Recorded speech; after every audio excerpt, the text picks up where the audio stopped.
தமிழகம் எங்கும் Max gold cash for your gold. Max gold நீங்க தங்க மட்டும் இல்லைங்க, பிளாட்டினம், டைமண்ட், சில்வர், ரூபினி எதை வேணாலும் விற்கலாம். உங்களுக்கான பணம் ரொக்கமா கையிலயோ இல்லைன்னா பேங்க் அக்கௌண்ட்லயோ உடனடியாக செலுத்திடுவாங்க. மார்க்கெட் மதிப்பை விட 100 ரூபாய் ஒரு கிராமுக்கு உங்களுக்கு கூடுதலா கிடைக்கும். தமிழ்நாடு முழுக்க டோர் ஸ்டெப் சர்வீஸும் இவங்க ப்ரொவைட் பண்றாங்க. உங்களுக்கு கோல்ட விற்கணும்னா அதுக்கு ஒரே ஒரு பெஸ்ட் பிளேஸ் மேக்ஸ் கோல்டு தான். கால் 04445454545. வணக்கம். Big topic with Karthik Mayakumar. ஒட்டுமொத்த கேரள பெண்களும், குறிப்பா இஸ்லாமிய பெண்களும் தீபக்கு ஆதரவா தங்களோட நிலைப்பாடு எடுத்திருக்காங்க. அதுவும் நிறைய இன்ஃப்ளூயன்சஸ் முதற்கொண்டே பார்த்தீங்கன்னா தீபக் மேல தப்பே இல்லைங்க, இந்த பொண்ணு தான் இது போல வேலையை தப்பா பார்த்துருக்காங்கன்னு பெண்களே பேச ஆரம்பிச்சிருக்காங்க. இதை பத்தி தான் முழுக்க முழுக்க பார்க்க போற நிகழ்ச்சிக்குள்ள போலாம்.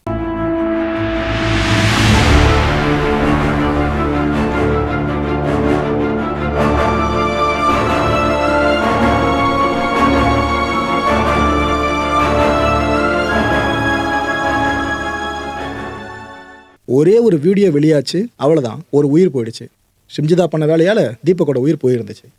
இப்போ இன்வெஸ்டிகேஷன் நடந்துகிட்டு இருக்கல பெருசா. இது வரைக்கும் வெளியாக இருக்க தகவலில் முத்தாய்ப்பாக ஒன்று சொல்லப்படுது. ஒரு 7 வீடியோஸ் வரைக்கும் அந்த பொண்ணு ரெக்கார்ட் பண்ணி வச்சுருந்தாங்க அவங்களோட ஃபோனில் அப்படின்ற விஷயம் இப்போ சொல்லப்படுது. ஆனால் அந்த 7மே தீபக் சம்மந்தப்பட்ட வீடியோஸா இல்லைனா மற்ற எதனா சம்மந்தப்பட்ட வீடியோவான்றது இதுக்கப்புறம் தான் தெரிய வர மக்களே.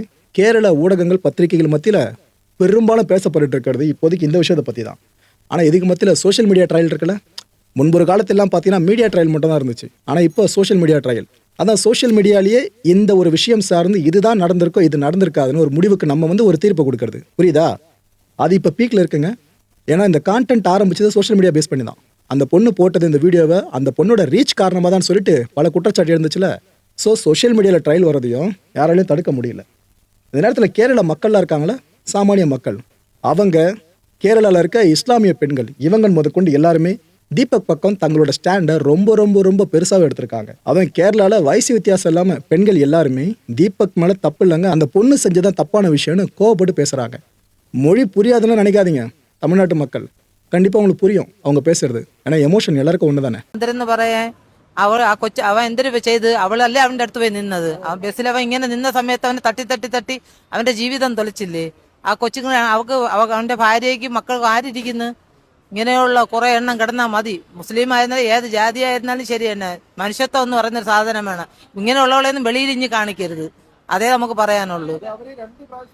ആ ചിത്രീകരിച്ചത് അത് 2 പ്രാവശ്യം അവള് കണ്ടല്ലോ. അത് ബസ്സിൽ ഇങ്ങനെ പിടിച്ചിട്ടുണ്ടെങ്കിൽ അവന്റെ കയ്യിൽ ഒരു ലഗേജ് ഇരിക്കുന്നു, അതിങ്ങനെ പിടിക്കുന്നു. അപ്പൊ അവൻ എന്ത് തെറ്റുകാരനാണ്? അപ്പൊ നമ്മൾ ഒതുങ്ങി കൊടുക്കണ്ടേ, അല്ലെങ്കിൽ മാറുന്നില്ലെന്ന് പറയണ്ടേ? അത് രണ്ടവള് പ്രവർത്തിച്ചു. അവള് ഫോട്ടോ എടുക്കാൻ വേണ്ടിയല്ലേ അവള് നോക്കിക്കൊണ്ട് നിന്നത്. അപ്പൊ അതുകൊണ്ട് അതിന് എന്തെങ്കിലും നല്ല ഒരു ശിക്ഷ അവൾക്ക് കിട്ടണം. അത് ഇനി ഒരിക്കലും ഒരു ആമ്പിള്ളേരെ ഇങ്ങനെ കാണിക്കരുത്. എല്ലാ മക്കളും ആമ്പിള്ളേരെ, എല്ലാ പെണ്ണും ആണിനെ എന്നൊക്കെ നമ്മൾ ഇതാക്കുന്നത് തന്നെ, പ്രസവിക്കുന്ന മക്കളെ തന്നെ. ഇത് കൊള്ളാം, വല്ലാത്തൊരു ഇതായിപ്പോയി. അത് കേട്ട സമയത്ത് നമ്മൾ നെഞ്ചുരുവിപ്പോയി അത്.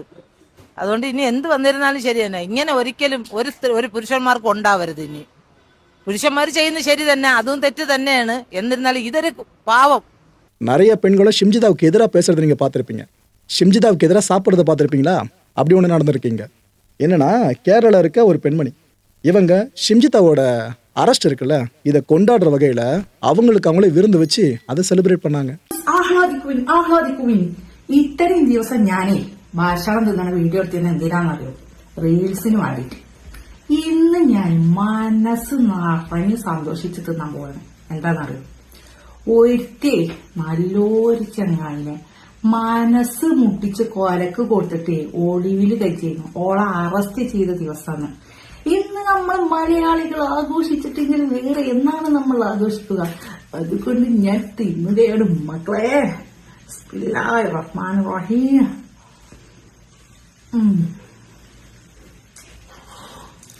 പന്നി ഓളെ ജയിലിലേക്ക് ഇങ്ങനെ പോകുന്നുണ്ടാലേ, പർദ്ദയും മഫ്തിയും പിന്നെ മാസ്കൊക്കെ ഇട്ട് ഇങ്ങനെ പോകുന്നുണ്ടാലേ വല്ല ഉംറയും ഹജ്ജും കഴിഞ്ഞ് ഇറങ്ങി എന്നെ മാതിരിയാണ്. ബസ് കയറി തള്ളി തള്ളി ഇങ്ങനെ വീഡിയോ ഇട്ട കൊടുത്തു. മുണ്ടും ഇല്ല, മാസ്കും ഇല്ല, ഒന്നുമില്ല. ഇപ്പൊ നമ്മൾക്കതൊക്കെ വന്നത് കള്ളപ്പന്നി. ഈ കോഴിക്കാല് കടിച്ച് പാർച്ചണ മാതിരി ഓളങ്ങനെ വലിച്ച് കീറണം.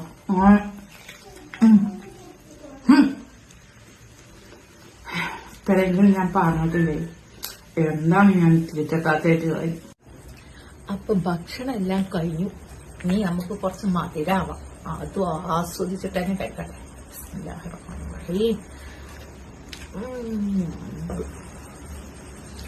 അപ്പൊ താത്ത വൈറലാവാൻ വീഡിയോ ഇട്ടതാ.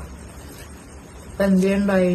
വൈറലായി, എയറിലായി, ഒളിവിലായി, ഒടുവിൽ അപ്പൊ ജയിലുമായി. ப்ரோ இதெல்லாம் ரொம்ப ஒர்ஸ்ட்டாக இருக்குது ப்ரோ. ஷிம்ஜித்தாக்கு என்ன இப்படிலாம் பண்ணுறாங்கன்னு கேட்டிங்கன்னா, அந்த பொண்ணு பண்ணதை விட ஒர்ஸ்ட்டுன்னு சொல்ல முடியாதுல்ல. ஒரு உயிர் போயிருக்குங்க, விக்டிம் அந்த ஃபேமிலி தான், அந்த பக்கம் தான் நிற்கிற மாதிரி இருக்கு எல்லாருமே. இந்த கேரள இஸ்லாமிய பெண்கள் இருக்காங்களே, அவங்களோட சப்போர்ட் மட்டும் தீபக் சார்ந்த நீளலை கேரள போலீஸ் இருக்காங்களே, அவங்கள பாராட்டுற சார்ந்த வீடியோஸ் போட்டிருக்காங்க பல பேருமே. ஏன்னா போலீஸ் ஆக்ஷனை எடுக்காதுன்னு தான் பல பேர் சொன்னாங்கங்க, ஊடகங்களே அதுன்னு சொன்னாங்க பல பேர் இந்த டிபேட்லாம் பேசும்போது. ஆனால் நீங்கள் ஆக்ஷன் எடுத்தீங்களே, ஹேட்ஸ் ஆஃப் கேரளா போலீஸ்னு കേരള പോലീസ് പക്കമോ തങ്ങളുടെ അഭിമാനത്തെ തിരിപ്പിട്ടിരിക്കാங்க. സോഷ്യൽ മീഡിയയിൽ 2 ദിവസമായി കേരള പോലീസിന് ഒരുപാട് നെഗറ്റീവ് പറയുന്നുണ്ടായിരുന്നു. എന്നാൽ അവർ അവരുടെ കഴിവ് തെളിയിച്ചു കേട്ടോ. ബസ്സിൽ നിന്ന് റീലെടുത്ത് വൈറലായി ഒരു പാവം മനുഷ്യനെ കൊലയ്ക്ക് കൊടുത്ത് ഒളിവിലായിരുന്ന ഷിംജിത, ആ പെണ്ണുങ്ങൾ ഇന്ന് പോലീസ് കസ്റ്റഡിയിലായിട്ടുണ്ട് കേട്ടോ. സത്യത്തിൽ ദീപകിന്റെ മരണശേഷം നമ്മൾ ഈ സ്ത്രീയുടെ പഴയകാല വീഡിയോസ് വിശേഷങ്ങളൊക്കെ തന്നെ സോഷ്യൽ മീഡിയയിലൂടെ അറിഞ്ഞു എന്നല്ലാതെ ഇപ്പം എന്താണ് അവസ്ഥ എന്നുള്ള കാര്യങ്ങൾ നമുക്ക് മനസ്സിലാക്കാൻ കഴിഞ്ഞിരുന്നില്ല. ആ ഒരു സമയത്ത് ദേഷ്യമോ സങ്കടമോ എന്തൊക്കെ ഒരു വികാരമായിരുന്നു. മുൻകൂർ ജാമ്യം എടുത്തു എന്നൊക്കെയുള്ള ഒരുപാട് ഫേക്ക് ന്യൂസുകളാണ് കേൾക്കാനിടയായിരുന്നത്. എന്തായാലും കേരള പോലീസ് ഏത് കാട്ടിൽ പോയി ഒളിച്ചിട്ടുണ്ടെങ്കിലും കണ്ടുപിടിക്കും എന്നുള്ളതിന്റെ പ്രൂഫാണ് നമുക്കിപ്പോൾ കാണാൻ സാധിച്ചിട്ടുള്ളത്. എന്തായാലും ആ സ്ത്രീക്ക് അർഹിക്കുന്ന ശിക്ഷ തന്നെ ലഭിക്കണം. അതിനുവേണ്ടി കേരളം കാത്തു നിൽക്കുകയാണ്. അതോടൊപ്പം ദീപകിന് നീതി ലഭിക്കുകയും വേണം. ഈ ഒരു അവസരത്തിൽ നമ്മൾ മനസ്സിലാക്കേണ്ടത്, ആ പാവം മനുഷ്യൻ മരിക്കാനിടയായ കാരണം അദ്ദേഹത്തിന്റെ സ്വകാര്യതയിലേക്ക് കയറി വന്ന ആ ഒരു ക്യാമറയാണ്. പച്ച, മഞ്ഞ ഇങ്ങനെയൊക്കെ പേരിലുള്ള ഒരുപാട് പേജുകളുണ്ട്. ഈ പലരുടെയും സ്വകാര്യതയിലേക്ക് ഇടിച്ചു കയറി ചെന്ന് കണ്ടന്റ് ഉണ്ടാക്കുന്ന ഇതിനൊക്കെ ഒരു ലൈസൻസ് കാര്യങ്ങൾ വേണം. സ്വകാര്യതയിലേക്ക് ക്യാമറ കൊണ്ടുപോകുന്നതിന് പുറം രാജ്യങ്ങളിലൊക്കെ ഉള്ളതുപോലെ ഒരു നിയമം നമ്മുടെ നാട്ടിലും വേണം. അഡ്വക്കേറ്റ് ഫാത്തിമ തഹീലിയ இவங்க இந்த முஸ்லிம் யூத் லீக் இருக்குல்ல, இதோட செக்ரட்டரி. ஆக்சுவலாக அந்த பொண்ணு போஸ்ட்ல இருந்தாலும் உனக்கு தெரிஞ்சிருக்கணும் ஷிம்ஜிதா, அந்த பஞ்சாயத்து போர்டு. Okay right. இவங்க என்ன சொல்கிறாங்கன்னா, இவங்களும் தீபக் பக்கம் தான் நிற்கிறாங்க. தீபக்கோட ஃபேமிலிக்கு தங்களோட அனுதாபங்களை பதிவு பண்ணுறாங்க. இன்னொரு விஷயத்த இவங்களே அக்னாலேஜ் பண்ணுறாங்க. ஆமாங்க, அந்த பொண்ணு சோஷியல் மீடியாவில் ரீச் வேணுன்றதுக்காக இது போல் தவறான விஷயத்த பண்ணியிருக்கலான்னு ഇവന്റെ സൈഡിലേ சொல்றாங்க. ഒരിക്കലും ഈ പെൺകുട്ടി ചെയ്യാൻ പാടില്ലാത്തതാണ് ചെയ്തത്. ആത്മാഭിമാനത്തിന് മുറിവേറ്റത് കൊണ്ടാണ് ഇത്തരത്തിലുള്ള ഒരു സംഭവം ദീപകിന് സംഭവിച്ചിട്ടുള്ളത്, അവരുടെ കുടുംബത്തിന്, നമ്മുടെ നാടിനൊക്കെ സംഭവിച്ചിട്ടുള്ളത്. ഒരു വ്യക്തിയുടെ ആത്മാഭിമാനത്തിന്റെ വില യഥാർത്ഥത്തിൽ എല്ലാ മനുഷ്യരും മനസ്സിലാക്കണം. അങ്ങോട്ടും ഇങ്ങോട്ടും ബഹുമാനിക്കുകയും തൻ്റെ ഒരു കണ്ടന്റിന് വേണ്ടിയിട്ട്, റീച്ചിന് വേണ്ടി, അല്ലെങ്കിൽ മോണിറ്ററി ബെനിഫിറ്റിന് വേണ്ടിയിട്ട് മറ്റൊരാളുടെ അഭിമാനക്ഷതമുണ്ടാക്കുന്ന രൂപത്തിൽ എൻഗേജ് ചെയ്യുന്നത് അപകടമാണ്. തീർച്ചയായിട്ടും ഞാൻ അത് തന്നെയാണ് പറഞ്ഞത്. ഇതൊരു കണ്ടന്റ് ക്രിയേഷന് വേണ്ടിയിട്ട് എടുത്ത ഒരു വീഡിയോ മാത്രമാണ്. ഇതില് അത്തരത്തിൽ ദീപക് അവരുടെ മുഖത്തേക്ക് നോക്കുകയോ അല്ലെങ്കിൽ ആ വീഡിയോ കണ്ടാൽ നമുക്ക് ഒരു കാര്യം വ്യക്തമാകും. ദീപക് ഒരു പക്ഷെ അറിയുന്നുകൂടി ഉണ്ടാവില്ല ഇങ്ങനെ ഒരു വീഡിയോ ഷൂട്ട് ചെയ്യുന്നുണ്ട് എന്നുള്ളത്. ഇത് പിന്നീട് കുറെ ആളുകളിലൂടെ പാസ് ചെയ്തിട്ടാണ് ദീപക് പോലും ഇത് അറിയുന്നത്, ഇങ്ങനെ താൻ ചിത്രീകരിക്കപ്പെട്ടിട്ടുണ്ട് എന്നുള്ളത്. അപ്പം എന്തുകൊണ്ട് ഇവര് ആ സമയം പ്രതികരിച്ചില്ല എന്ന് ചോദിച്ചാൽ, ആളുകൾ വ്യത്യസ്തരായിട്ടുള്ള ആളുകൾ ഉണ്ടാവും. ചിലപ്പം ആ സമയത്ത് പ്രതികരിക്കാൻ കഴിവില്ലാത്ത ആളുകൾ ഉണ്ടായിരിക്കാം. അത് പിന്നീട് പറയാമെന്ന്. പക്ഷെ ഇതൊന്നുമല്ല. ഈ കേസിൽ കൃത്യമായിട്ടുള്ള ഒരു വ്ളോഗിങ്ങിലേക്കോ അല്ലെങ്കിൽ കണ്ടന്റ് ക്രിയേഷനിലേക്കോ ഒക്കെയുള്ള ഒരു ത്വരത തന്നെയാണ് ഇത്തരത്തിലുള്ള ഒരു വീഡിയോയുടെ പിന്നിലുള്ള അവരുടെ മോട്ടീവ് എന്നുള്ളത് നമുക്ക് ഒറ്റ നോട്ടത്തിൽ പ്രഥമ ദൃഷ്ടിയാ കണ്ടാൽ മനസ്സിലാവുന്ന കാര്യമാണ്. இப்போ கேரள மக்கள் என்ன தெரியுமா பண்ணுறாங்க, தீபக் வீட்டுக்கு அருகில் இருக்கவங்க தீபக் வீட்டுக்கே போகிறாங்க. போயிட்டு அங்கே அந்த ஃபேமிலியை மீட் பண்ணி ஆறுதல் சொல்கிறாங்க. இது நல்ல விஷயம் மக்களே. ஏன்னா சும்மா செய்தியில் பார்த்துட்டு போகிறது, பதிவாக போட்டு போகிறது சோஷியல் மீடியாவில் இப்படி இல்லாமல் தீபக் வீட்டுக்கே போயிட்டு அவங்க பேரண்ட்ஸை கன்சல்ட் பண்ண ட்ரை பண்ணுறாங்களே, இது நல்ல விஷயம். நிறைய கேரள மக்கள் அதான் பண்ணுறாங்க. குறிப்பாக பெண்கள் படையெடுத்து போயிட்டு இருக்காங்க. விடுங்கம்மா, அந்த பொண்ணுக்கு தண்டனை கிடைக்கும், உங்கள் பையனோட சாவுக்கு நீதி கிடைக்கும்னு பல பேரும் ஆறுதல் கொடுத்துட்ருக்காங்க. அப்படி ஆறுதல் கொடுத்தவங்கள இவங்கள ஒருத்தவங்க பேர் ஷரஃபுநிசா சித்திக்கு. இவங்க என்ன சொல்கிறாங்க, இது இப்போலாம் தீபக்கோட வீட்டுக்கு போயிட்டு பார்த்துட்டு வந்தாங்க, அந்த பேரண்ட்ஸை கண்ணு வச்சு பார்க்க முடியல, அவ்வளோ கதறிட்டு இருக்காங்க இந்த செகண்ட் வரைக்கும். ரொம்ப கஷ்டமாக இருக்குது பார்க்குறதுக்கு. பெண் കുളത്തിക്ക് ഷിംജിത ഒരു ഇഴുക്ക് அப்படின்னு ഇവங்க ആതങ്കமாக പേശിயிருக்காங்க. പോലീസ് വന്നത് അവർ ആദ്യം ചോദിച്ച ചോദ്യം തന്നെ കേസ് പരാതി ഉണ്ടോന്നാ. ആ ചോദ്യം ചോദിക്കുമ്പോൾ തന്നെ ആ ഒരു അവിടെ ഭയങ്കര എന്താ പറയുക, അമ്മയും എല്ലാവരും കൂടെ അസ്വസ്ഥമായി. സ്ത്രീ സമൂഹത്തിന് ആകമാനം അപമാനമായ ഒരു അവസ്ഥയിൽ തല ഉയർത്തിപ്പിടിക്കാൻ പറ്റാത്ത അവസ്ഥയിലാണ് ഞാൻ ഈ വീട്ടിലേക്ക് വന്നത്. ആ അച്ഛൻ്റെയും അമ്മയുടെയും നിസ്സഹായമായ കണ്ണീരിന് മുമ്പിൽ ഒന്നും പറയാനില്ല എന്നതാണ് യാഥാർത്ഥ്യം. ഇവിടെ എൻ്റെ മകൻ മരിച്ചതിന് പകരം ഒരു സ്ത്രീയാണെങ്കിൽ ആ ആണിൻ്റെ കുടുംബത്തെ അടക്കം പോലീസ് സ്റ്റേഷനിലേക്ക് എത്തിക്കുന്ന അവസ്ഥയാണ് ഉണ്ടാവുക. ഒരു സ്ത്രീനെ കൊണ്ട് ഒരു കുടുംബം മുഴുവൻ നശിച്ച് പ്രായമായ അമ്മയും അച്ഛനും വഴിയാധാരമായിട്ടുള്ള നിസ്സഹായ അവസ്ഥയുടെ അവരുടെ കരച്ചിൽ കണ്ടിട്ടാണ് ഞാൻ ഇവിടത്തേക്ക് വന്നത്. ഞാൻ ഇന്നലെ തന്നെ ഈ മരണവുമായി ബന്ധപ്പെട്ട് ഒരു കവിത എഴുതിയിരുന്നു ഫേസ്ബുക്കിൽ. പിന്നെ അത് എനിക്ക് അത്രത്തോളം ഞാൻ ദീപക്കായിട്ടാണ് ഞാൻ അത് എഴുതിയത്. അതെൻ്റെ മനസ്സിനെ ഭയങ്കരമായിട്ടും വേദനിപ്പിച്ചൊരു സാധനമാണ്. ഇന്നത്തെ സമൂഹത്തിൽ പുരുഷന്മാർക്ക് ഒരർത്ഥത്തിലും ജീവിക്കാൻ പറ്റാത്തൊരു സാഹചര്യത്തിലേക്ക് കാലഘട്ടം മാറിക്കൊണ്ടിരിക്കുകയാണ്. ഇതിനൊരു മാറ്റം വരിക അനിവാര്യമാണ്. കാരണം പുരുഷന്മാർ പലതും പേടിച്ച് പലതും മറച്ചു വെക്കുക. സ്ത്രീകൾക്ക് അവർക്ക് വായിൽ തോന്നിയ മുഴുവൻ വിളിച്ചു പറയുന്ന ഒരു സോഷ്യൽ മീഡിയ ട്രെൻഡായിട്ട് ലോകം മാറിക്കൊണ്ടിരിക്കുക. ഇത് തിരുത്തപ്പെടേണ്ടതാണ്. അതിനുള്ളൊരു സാഹചര്യം കൂടിയാണ് ഈ അവസ്ഥയിലേക്ക് എത്തിച്ചത് എന്നതാണ് എനിക്ക് പറയാനുള്ളത്. ജീവൻ്റെ വില ഇവർക്ക് മനസ്സിലാണെങ്കിൽ ഈ വീടിൻ്റെ ഈ അമ്മേൻ്റെ കണ്ണീരിൻ്റെ മുമ്പിൽ വന്ന് നിൽക്കണം. കാരണം പ്രായമായിട്ടുള്ള അച്ഛൻ്റെയും അമ്മേൻ്റെയും അത്താണിയാണ് ഈ ഒരേ ഒരു മോന്. ഒറ്റൊരു മോനുള്ളേ. വൈകുന്നേരം മോൻ വരുന്ന കാത്തു നിൽക്കുന്ന അമ്മ നിസ്സഹായതയോടെ നിൽക്കുന്ന ഒരു അമ്മയുടെ അവസ്ഥയാണ് ഇത്രയും എന്നെ വേട്ടയാടിക്കൊണ്ടിരിക്കുന്നത്. വേറെ ഈ അമ്മേൻ്റെയും അച്ഛൻ്റെയും കൂടെ ഞാൻ ഉണ്ട് എന്നത് ഞാൻ ഓർമ്മപ്പെടുത്തുന്നു. ഞാൻ അവിടെ ഉള്ളപ്പോഴാണ് പോലീസ് വന്നത്. അവരാദ്യം ചോദിച്ച ചോദ്യം തന്നെ കേസ് പരാതി ഉണ്ടോയെന്നാണ്. ആ ചോദ്യം ചോദിക്കുമ്പം തന്നെ ആ ഒരു അവിടെ ഭയങ്കര എന്താ പറയുക, അമ്മയും എല്ലാവരും കൂടെ അസ്വസ്ഥമായി. കിട്ടേണ്ട സ്ഥാനത്ത് ഒരു സ്ത്രീ ആയിരുന്നെങ്കിൽ ഇപ്പൊ എന്തൊക്കെ ആൾക്കാരാണ് ഷിംജിയുടെ സ്ഥാനത്ത്? അതേ ചോദ്യമാണ് അമ്മ ചോദിച്ചത്. ഇവിടെ എൻ്റെ മകൻ മരിച്ചതിന് പകരം ഒരു സ്ത്രീയാണെങ്കിൽ ആ ആണിൻ്റെ കുടുംബത്തെ അടക്കം പോലീസ് സ്റ്റേഷനിലേക്ക് എത്തിക്കുന്ന അവസ്ഥയാണ് ഉണ്ടാവുക. പക്ഷേ ഇവിടെ എൻ്റെ മകൻ മരിച്ചിട്ട് ഇത്ര ദിവസമായിട്ടും ഒരു കേസ് ഇതുവരെ ചാർജ് ചെയ്തിട്ടില്ല എന്നുള്ളത് വളരെ പരാജയം തന്നെയാണ്. നമ്മുടെ നാട്ടിൽ ഒരുപാട് മെൻസ് കമ്മീഷനും മെൻസ് അസോസിയേഷനും ഒക്കെ ഉണ്ട്. അതുപോലെ ഗവൺമെൻറ് വനിതാ കമ്മീഷനുണ്ട് ഗവൺമെൻറ് സ്വന്തമായിട്ട്. അതുപോലെ ഗവൺമെൻറ് തലത്തിൽ തന്നെ ഒരു മെൻസ് കമ്മീഷൻ നിലവിൽ വരണമെന്ന് തോന്നില്ല ഇപ്പോൾ ഇങ്ങനെയുള്ള ഇതുപോലുള്ള സാഹചര്യം കാണുമ്പോൾ തീർച്ചയായും പുരുഷന്മാർക്കും അവരുടേതായ ഒരു സംരക്ഷണത്തിനുള്ള ഒരു സംവിധാനം ഒരുക്കണം എന്നുള്ളത് നിർബന്ധമായിട്ടും ഇന്നത്തെ സാഹചര്യത്തിൽ ആവശ്യമാണെന്ന് തോന്നുന്നു. കാരണം ഒരു നിസ്സഹായനായ ഒരു മനുഷ്യനെയാണ് വളരെ ക്രൂശിക്കപ്പെട്ട് ഒരു குடும்பத்திൻ്റെ அத்தாணியை இல்லாத கேரள பெண்கள்லாம் இந்த அளவுக்கு பேசுறத பார்த்து இங்க இருக்க பல பேரும் விமர்சனத்தை அடுக்கலாம். மேபி இதுவும் நடக்கலாம். எல்லாருக்கும் கருத்து சுதந்திரம் இருக்குல்ல, என்ன இப்படிலாம் பண்றாங்க அப்படின்ட்டு. ஒரு விஷயம் யோசிச்சு பாருங்க, நாளைக்கு ஒரு ஷிம்ஜிதா இதே போல இன்னொரு தீபக்கை கொலை பண்றாங்கன்னு வைங்க, கிட்டத்தட்ட கொலை மாதிரி தான் இது. அப்பயும் நம்ம வாயை மூடிட்டு இருந்தோம்னாக்கா திரும்ப சொசைட்டியில் தொடர்ந்து நடந்துகிட்டே இருக்கோம்ல.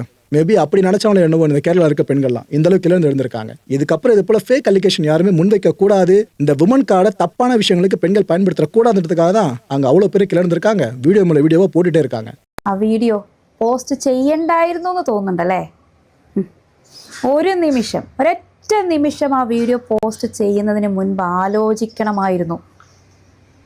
ഈ വീഡിയോ പോസ്റ്റ് ചെയ്താൽ അദ്ദേഹത്തിൻ്റെ കുടുംബത്തിനും ഫ്രണ്ട്സിനും എല്ലാവർക്കും എത്രത്തോളം അപമാനവും നാണക്കേടും ഉണ്ടാകുമെന്നുള്ളത്. ആ വ്യക്തി തെറ്റ് ചെയ്തിട്ടുണ്ടാകാം, ചെയ്തില്ലായിരിക്കും, എന്തുമായിക്കോട്ടെ. ഇനി തെറ്റ് ചെയ്തു എന്ന് തന്നെ വിചാരിക്കുക. അദ്ദേഹത്തിനെ ശിക്ഷിക്കേണ്ട രീതി ഇങ്ങനെ ആയിരുന്നോ? ചിന്തിച്ചു നോക്കിയേ. ഇതായിരുന്നോ കറക്റ്റായ മെത്തേഡ്? ആദ്യം നേരിട്ട് സംസാരിക്കാം, എന്തിനിങ്ങനെ ചെയ്തു എന്ന് ചോദിക്കാം. ഇനി തർക്കിക്കുകയാണെങ്കിൽ കംപ്ലൈൻറ്റ് കൊടുക്കാം, പോലീസിൽ കൊടുക്കാം. അതിന് പകരം സമൂഹ മാധ്യമങ്ങളിൽ ഫേസ് സഹിതം കാണിക്കുമ്പോൾ ഒന്ന് ആലോചിച്ച് നോക്കിയേ. ഇത്രത്തോളം വലിയൊരു ശിക്ഷ നൽകാനും മാത്രം അദ്ദേഹം വലിയ തെറ്റ് ചെയ്തിട്ടുണ്ടോ? ചെയ്തിട്ടുണ്ടോ? അതുകൊണ്ട് ദയവ് ചെയ്ത് എടുത്ത് ചാടി എന്തെങ്കിലും ചെയ്യുന്നതിന് മുൻപായിട്ടൊന്ന് ആലോചിക്കുക. ഓരോ വീഡിയോസ് പോസ്റ്റ് ചെയ്യുന്നതിന് മുൻപ് അത് നല്ലതാണോ, അത് ചെയ്താൽ മറ്റാർക്കെങ്കിലും ബുദ്ധിമുട്ടുണ്ടാകുമോ എന്നൊന്ന് ചിന്തിക്കുക.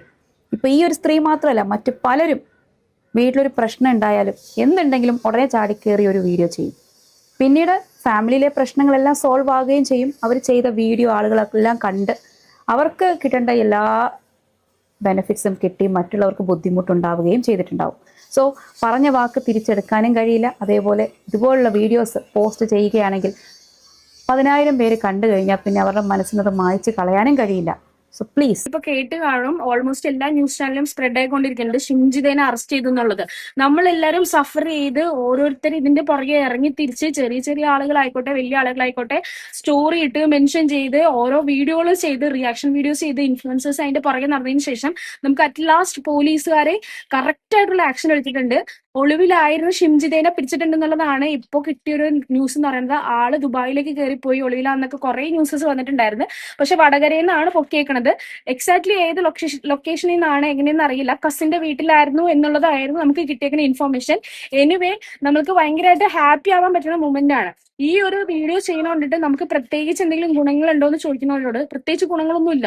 ഇനിയൊരു ദീപക് നമ്മുടെ ലൈഫിലേക്ക് വരാണ്ടിരിക്കട്ടെ, അല്ലെങ്കിൽ ഇതുപോലുള്ള പെൺപിള്ളേരോ അല്ലെങ്കിൽ ആൾക്കാരോ കാരണം റീച്ചിന് വേണ്ടിയിട്ട് ഓരോ കാര്യങ്ങൾ ചെയ്തിട്ട് ഒരു ജീവനും കൂടി ഇല്ലാണ്ടാവാണ്ടിരിക്കാനായിട്ട് നമ്മളെ കൊണ്ട് പറ്റുന്ന കാര്യം എന്ന രീതിയിൽ മാത്രം ചെയ്ത കാര്യം കേട്ടോ. ഇതിനിടയിൽ കുറെ പേര് എനിക്ക് വന്ന് കമന്റ് ചെയ്തിട്ടുണ്ടായി നീയൊക്കെ റീച്ചിന് വേണ്ടിയല്ലേ ചെയ്യണമെന്നുള്ളത്. ആദ്യം ബ്രോ മനസ്സിലാക്കേണ്ടത് നമുക്ക് സംസാരിക്കാനുള്ളത് നമ്മൾ ഓപ്പൺ ആയിട്ട് സംസാരിക്കുന്ന സമയത്ത് സംസാരിക്കണം. അല്ലാണ്ട് എല്ലാം കഴിഞ്ഞിട്ട് നമ്മൾ പ്രതികരിക്കാൻ നിന്നതിനാൽ ഇതുപോലെ ഓരോ ജീവനും പോകും. ഇനിയും നിങ്ങളുടെ ഇടയിൽ അല്ലെങ്കിൽ ഞങ്ങളുടെ ഇടയിലുള്ള ജീവനുകളെ രക്ഷിക്കാൻ വേണ്ടിയിട്ട് നമ്മളെ കൊണ്ട് പറ്റുന്ന കാര്യം നമ്മൾ ചെയ്തിട്ടുള്ളൂ. ചില ആളുകൾ വന്ന് അതിൻ്റെ ഇടയിൽ ചോദിച്ചിട്ടുണ്ടായിരുന്നു നിന്റെയൊക്കെ വീട്ടിലുള്ള ആരെങ്കിലും ആണോ ആത്മഹത്യ ചെയ്തതെന്നുള്ളത്. ചോദിച്ച വ്യക്തിയോട് ഞാൻ സ്പെഷ്യലി ചോദിക്കുകയാണ്, നിന്റെയൊക്കെ വീട്ടിലുള്ളവർക്ക് എന്തെങ്കിലും പറ്റിയ മാത്രമാണോ നിനക്ക് ഇത്ര പൊള്ളോളോ? നമ്മുടെ സൊസൈറ്റിയാണ്, നമ്മൾ ജീവിക്കുന്നത് ഒരുപാട് ആളുടെ ഇടയിലാണ്. അപ്പൊ അവരുടെ പ്രശ്നങ്ങൾ മനസ്സിലാക്കൊണ്ടിട്ട് നമ്മളെ കൊണ്ട് ചെയ്യാൻ പറ്റുന്ന കാര്യങ്ങൾ നമുക്ക് ചെയ്യാന്നുള്ളതേ ചെയ്യാൻ പറ്റുള്ളൂ. പിന്നെ ഇനിയുള്ളത് ഒരു പ്രശ്നം എന്താ വെച്ച് കഴിഞ്ഞാൽ പുള്ളിക്കാരി മുൻകൂർ ജാമ്യങ്ങളൊക്കെ നോക്കിയിട്ട് തള്ളിപ്പോയി എന്നാണ് കേട്ടത്. ഇനി അഡ്വക്കേറ്റ്സ്മാരോടാണ് പറയാനുള്ളത്, അനാവശ്യമായിട്ട് ഇതിൽ പോയി തലയിട്ടിട്ട് അവൾക്ക് ലൂപ്പ് ഹോളും കാര്യങ്ങളും കണ്ടുപിടിച്ചു കൊടുത്തിട്ട് ഇറക്കിക്കൊണ്ടുവരാൻ വേണ്ടിയിട്ട് നോക്കരുത്. അത്രയും ആളുകൾ ഇതിന്റെ പുറകെ നടന്നിട്ടാണ് ഇതിപ്പോ അറസ്റ്റിലേക്ക് എത്തിച്ചേക്കുന്നത്. നിങ്ങൾ അനാവശ്യമായിട്ട് പുറത്തേക്ക് എടുക്കാൻ ശ്രമിക്കരുത്. ജസ്റ്റിസ് ഫോർ ദീപക് അങ്ങനെ ഒരു ലൈഫ് പോയിട്ടുണ്ടെങ്കിൽ ആ വീട്ടുകാർക്ക് വേണ്ടിയിട്ടെങ്കിലും അവൾ കുറച്ചുനാൾ ഉള്ളിൽ കിടക്കട്ടെ. റീച്ചിന് വേണ്ടി ചെയ്തതല്ലേ, ഇനി കുറച്ചുനാൾ ഉള്ളിൽ കിടന്നിട്ട് റീച്ച് ആവട്ടെ. അവിടുത്തെ ഫുഡൊക്കെ ചെയ്ത് അവിടുത്തെ പണിയൊക്കെ ചെയ്ത് പ്രത്യേകിച്ച് കാര്യമൊന്നുമില്ല. ജയിലിപ്പോ സുഖവാസ കേന്ദ്രം പോലെയാണെന്നാണ് അറിയാം. എന്നാലും ഉള്ളിൽ കുറച്ചാൾ കിടക്കട്ടെ. മാക്സിമം അവൾക്ക് കൊടുക്കാൻ പറ്റുന്ന ശിക്ഷകൾ കൊടുക്കട്ടെ എന്നാണ് ഇപ്പൊ തേടുന്നത്. അവളുടെ ഫോണുകൾ പരിശോധിക്കുമ്പോൾ കൂടുതൽ തെളിവുകൾ കിട്ടുന്ന പറയണെങ്കിൽ ഇതെല്ലാം മായ്ച്ചു തേച്ച് കളയുമെന്നറിയില്ല. എനിവേ ആ ഒരു അറസ്റ്റ് കേട്ടോടുകൂടി ഭയങ്കര ഹാപ്പി ഉണ്ട്.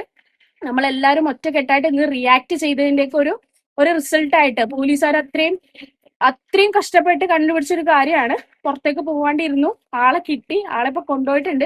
ബാക്കി ഡീറ്റെയിൽസ് ഒന്നും അറിയില്ല. ഇനിയുള്ള കുട്ടികളോട് പെൺപിള്ളേരോട് അറിയാം, നിങ്ങൾക്ക് എന്തെങ്കിലും പ്രശ്നങ്ങൾ ഉണ്ടെന്നെങ്കിൽ ആ സ്പോട്ടിൽ റിയാക്ട് ചെയ്യും. ഒരാളുടെ ലൈഫ് എന്ന രീതിയിൽ അയാളെ സഫർ ചെയ്തിരിക്കുന്ന രീതിയിൽ ചെയ്യാനല്ല. നിങ്ങൾക്ക് എവിഡൻസ് ആയിട്ട് കാര്യങ്ങൾ എടുത്തിട്ട് ആ സ്പോട്ടിൽ റിയാക്ട് ചെയ്താൽ ഇനിയും സൊസൈറ്റി നിങ്ങളുടെ ഒപ്പം ഉണ്ടാകും. மக்கள் இந்த கான்டென்ட்டை பொறுத்தவரைக்கும் நாமெல்லாம் சிந்திக்க வேண்டியது ஒரே ஒரு விஷயம் தான். இதுக்கப்புறம் ஒரு ஷிம்ஜி தான் வந்துடக்கூடாது. இந்த தைரியம் வந்துச்சு பார்த்தீங்கன்னா உங்களுக்கு ஒருத்தர் அசிங்கப்படுத்தி ரீச் ஆகணும்னு அந்த தைரியம் யாருக்கும் வந்துடக்கூடாதுங்க. அது ஒரு கேவலமான தைரியம். அடுத்த நிகழ்ச்சி சந்திக்கலாம். நன்றி, வணக்கம். தமிழகம் எங்கும் Max gold, cash for your gold. Max gold நீங்க தங்க மட்டும் இல்லைங்க, பிளாட்டினம், டைமண்ட், சில்வர், ரூபினி எதை வேணாலும் விற்கலாம். உங்களுக்கான பணம் ரொக்கமா கையிலயோ இல்லைன்னா பேங்க் அக்கௌண்ட்லயோ உடனடியாக செலுத்திடுவாங்க. மார்க்கெட் மதிப்பை விட 100 ரூபாய் ஒரு கிராமுக்கு உங்களுக்கு கூடுதலாக கிடைக்கும். தமிழ்நாடு முழுக்க டோர் ஸ்டெப் சர்வீஸும் இவங்க ப்ரொவைட் பண்றாங்க. உங்களுக்கு கோல்டை விற்கணும்னு அதுக்கு ஒரே ஒரு பெஸ்ட் பிளேஸ் மேக்ஸ் கோல்டு தான். கால் 04445454545. என் அன்பார்ந்த மாயம் ஸ்டுடியோஸ் நேயர்களே, மாயம் பக்தின்னு ஆன்மீகத்துக்காக பிரத்யேகமாக ஒரு சேனலை கொண்டு வந்திருக்கோம். மறக்காம சப்ஸ்கிரைப் பண்ணி அந்த சேனலுக்கு உங்களோட ஆதரவை மனப்பூர்வமாக தெரிவிங்க. வணக்கம் மாயம் ஸ்டுடியோஸ் நண்பர்களே. மாயம் ட்ரெண்ட்ஸ் அப்படின்ற ஒரு புதிய ஃபேஸ்புக் பேஜை ஓப்பன் பண்ணியிருக்கோம். நீங்கள் யூடியூப்பில் பார்த்துட்டு இருக்கீங்களா நம்மளோட கான்டென்ட்ஸ்லாம், இதெல்லாம் விட ஒரு படி மேலே ரொம்ப கிறிஸ்பாகவும் ரொம்ப சூப்பராகவும் நிறைய கான்டென்ட்ஸ் உங்களுக்கு இந்த பேஜில் காத்துட்ருக்குங்க. ஸோ உடனடியாக ஃபேஸ்புக் பிளாட்ஃபார்ம் போங்க, மாயம் ட்ரெண்ட்ஸ்னு டைப் பண்ணி சர்ச் பண்ணி நம்ம பேஜை ஃபாலோ பண்ணுங்கள். அப்படியே நம்ம சேனலையும் நீங்கள் சப்ஸ்கிரைப் பண்ணிட்டீங்க அப்படின்னா இன்னும் நிறைய புது கான்டென்ட்ஸை உங்களுக்காக ப்ரொடியூஸ் பண்ணி கொடுத்துக்கிட்டே இருப்பாங்க. நீங்கள் பண்ணுற ஒவ்வொரு சப்ஸ்கிரிப்ஷனும் எங்களுக்கு பெரிய மோட்டிவேஷனாக அமையும்.